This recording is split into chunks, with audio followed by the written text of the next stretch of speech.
For over 60 years, ASEAN has made significant strides, overcoming challenges to build a dynamic, economically and socially cohesive community and a region with growing international influence.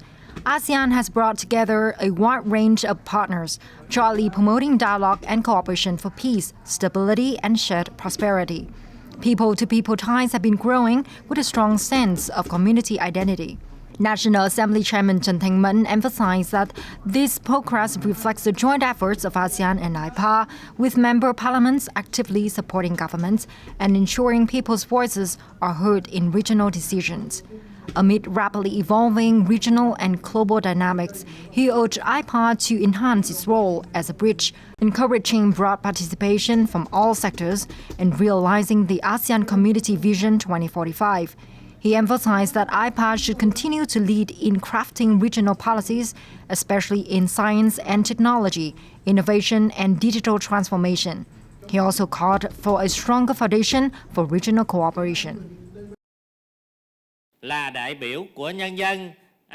propose that AIPA continue to prioritize nurturing and spreading the ASEAN identity and sense of community, with increased communication, cultural, educational, and tourism cooperation, along with exchanges between parliamentarians and with the public. We must deepen our external relations and solidify ASEAN's role as a hub in regional and global cooperation networks. In today's turbulent world, we aim to build win-win relationships with all countries and partners.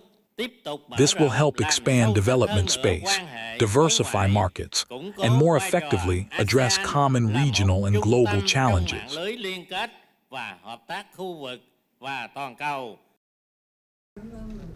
Looking ahead, National Assembly Chairman Tran affirmed Vietnam's continued commitment to stand alongside AIPA in transforming ASEAN's vision and aspirations into reality. He noted that Vietnam is willing to share experiences, strengthen dialogue, and cooperate at all levels to build an inclusive, sustainable, resilient ASEAN community that puts people at the center.